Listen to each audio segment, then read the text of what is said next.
Do the rich people cringe and say, don't tell them that, Robert? Yes. Don't tell people what you know. Right. Keep them poor. So my father was the head of education, PhD, all that stuff.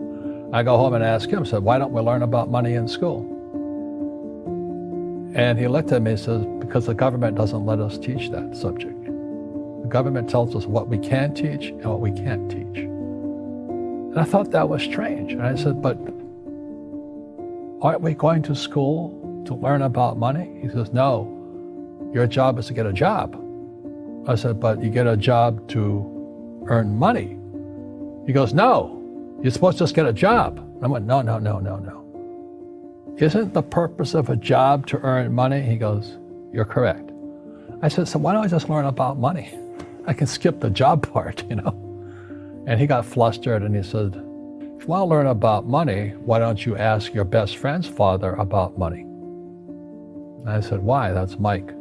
So why ask him? He says, because Mike's father is an entrepreneur. And I said, what are you? He says, I'm an employee. I'm a government employee. I went, oh, what's the difference? He says, the difference is an entrepreneur must know about money, or they're no longer entrepreneurs. And he says an employee doesn't have to know anything about money, because the government will take care of them, the company will take care of them. So I'm all confused. But I took my dad's advice and I trundled over to Mike's father's office and knocked on his door and I said, hey, I'm here, 9 years old. Teach me about money. He says, beat it, kid, you know. But that's where the story of Rich Dad, Poor Dad started. And finally, through persistence, my rich dad started teaching me about money on one condition. And that condition was he would never pay me. He says, the moment I pay you, you think like an employee. He says, that's the trap. Entrepreneurs work for free.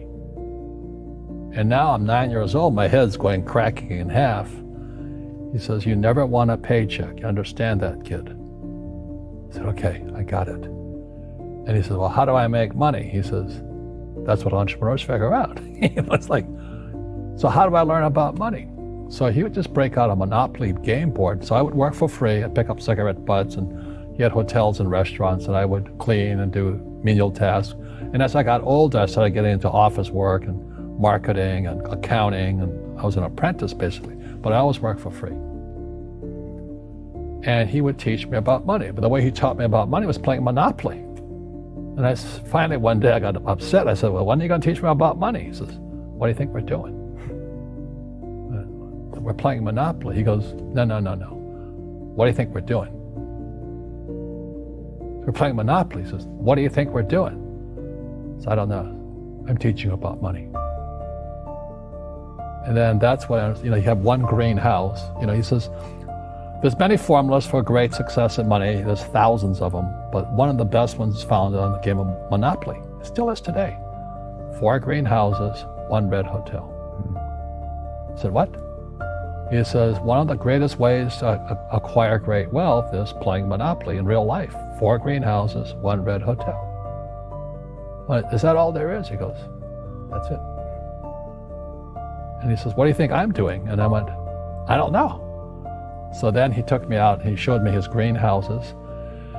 And 10 years later, when I was 19, I was now in school in New York, and I come back to Hawaii, and Rich Dad had bought the biggest piece of land smack dab in the middle of Waikiki Beach.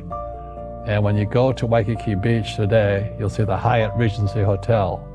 That was his hotel. Just like the game of Monopoly. Just like the game of Monopoly. Acquired assets and they became bigger assets. He just kept what's called an assemblage, because that property wasn't that big at the time, so he had to buy out all the small guys. Because Waikiki was a little dirt water little town. So he'd buy out this shop owner and buy that shop owner. And it took him a while, but he finally assembled this large piece of property. And then he and Hyatt put up this giant hotel. It just sold for $800 million. So that's how I learned about money.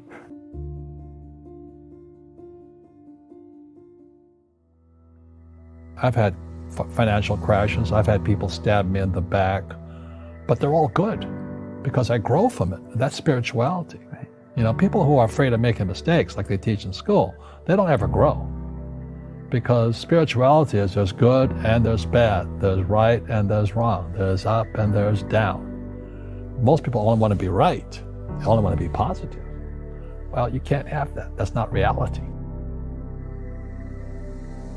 Well, I wasn't poor by most people's standards, but I came from a family with a poor attitude, if you know what I mean. Because rich, poor, middle class, poverty starts with a fundamental attitude. Poverty is passed on. It's taught in your families. And middle class is taught in families.